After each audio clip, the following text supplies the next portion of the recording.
Well. The plot thickens with Troll and Toad coming out. So we've heard this before, and we keep hearing this around from all around the industry that people are no longer buying Magic the Gathering singles.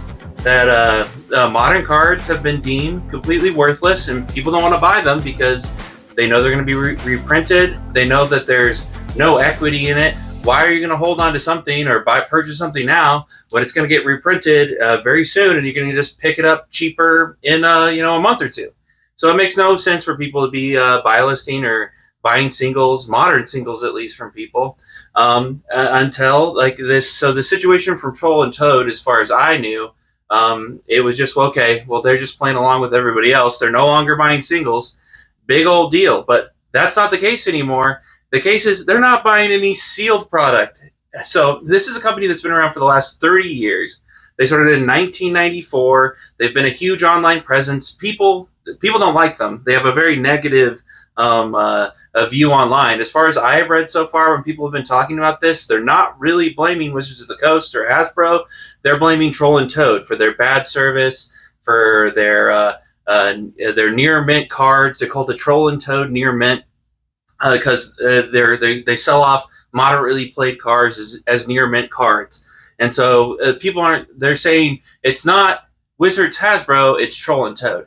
But the thing is that Troll and Toad, it's not like Cardsphere, where Cardsphere is completely shutting down. They're no longer operating. They're not going to be in business anymore. That's not the case here. The case for Troll and Toad is that they're just not carrying Magic the Gathering products. So that's completely different. I think people are acting like this is Troll and Toad going out of business, and it's not. They're just saying, at least in their briefs, that they want to stick around with Pokemon, Yu-Gi-Oh! And I've heard problems with Yu-Gi-Oh! That they're almost having the same issues that Magic the Gathering is. So I don't understand why they're keeping them, but for some reason they still think they're profitable with Yu-Gi-Oh! But they're just getting rid of Magic the Gathering. They're not going out of business. They're just operating with other trading cards. And this is like I was talking about yesterday in my Magic Sucks video, is that if you don't enjoy the party, you're not having fun, it's time to go. And clearly, as the owners here state, that they're over it for the time being, at least. They're like, we don't see any profitability behind singles or sealed product with Magic the Gathering, and they're stepping away. So from what I've read, when they've said like why they're doing that, it's just the obvious reasons. Is because usually when everything comes out from Wizards of the Coast, it crashes immediately within a few months. So why are they purchasing any new product when you can just wait and then buy it for cheaper later, or not participate at all? Same thing goes with singles, which I explained earlier. Why are you going to purchase anything now when it's just going to go down in value later? You pick it up later when it's cheap. Why get it now? And so I think people are kind of celebrating early with talking about how Wizards of the Coast, okay, they've heard us. They listened. Here they are. From above, they came down and they knew it. Troll and Toad, they made a complete mistake because here's Wizards of the Coast, and they've lowered the print run, everybody. The print run has been lowered for Doctor Who. Really? You think so? You really think it's lowered? I'm going to be shocked. I think they have to know that this is going around. There's no way. I mean, I'm only reading what I see from here and there. I'm not like digging into this shit to find out exactly. There are people who are paid to look into this stuff and see how things are going. There is no way that a company like Wizards of the Coast doesn't see that the secondary market's being destroyed. People are no longer purchasing their singles in the same volume. People are no longer purchasing their sealed in the same volume. Like, my thought is that they're just sending out a small allocation of this Doctor Who stuff, especially on top of it. Imagine if they just dump everything out. If this is just a regular, what they've been doing for the past year, and they just dump it all the product out, Doctor Who does not have the audience there to scoop up all this product. This isn't the Lord of the Rings. The Lord of the Rings, Doctor Who, they need this to be a success, okay? They can't have the failure that was Commander Masters come out and then have the low numbers they've had on Wilds of Eldraine and then come to this. They have to have a hit.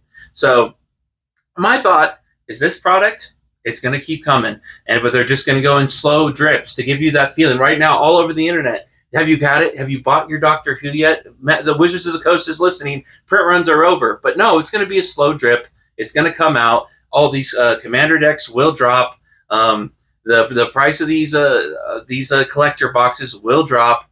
I mean, that's my thought. Okay, it is possible that they don't. It's just like, hey, I was completely caught off guard after the One Ring came out. I thought we were going to see collector boxes of Lord of the Rings back in the at least low 300s, and that never happened. So I am wrong about things. I am not infallible. So my thought here, though, is that Doctor Who is not Lord of the Rings, though. So I am not surprised that allocations are cut. I do feel like this is a response to situations just like this, and I wouldn't be surprised if we see more of it coming in the future. For me, it's kind of exciting because the more people like this participate, the more Troll and Toads out there, the more card spheres that shut down. Anybody going out of business, I'm sorry about that. I'm not hoping for you to go out of business, but I'm hoping for you, like I said in my last video, to go to another party, go somewhere else. Go where you're respected. Go where your money's respected. Your time's respected. You are respected as an individual. And right now, currently, Wizards of the Coast doesn't act like they respect us. So, at least me. So, it's cool to see that there's other, people putting their foot down and being like, nope, we're out of this. We're not participating anymore. So, good on Troll and Toad. I do understand that they have some negativity coming out just from them as a company. So, this isn't all just an easy, surefire win. But I am interested to see in the future if more companies follow suit and if things continue the way they are. I think that's more likely to push us towards a change in the future that's more positive for not just Wizards of the Coast, but the secondary market, players, everybody. I want everybody to be in a better place. So this is a sign of that changing. And if Wizards of the Coast isn't going to change, then everyone around them is going to change, and it's going to force them to change. And Doctor Who is a sign of that. But whether there's just them slow dripping artificially out product, or it's all hidden back in a warehouse, we have yet to see that how that plays out. But my bet is that we're going to see that product slowly make it to the market. So, anyways, those are my thoughts today. I hope you have a great day, and I'll talk to you later.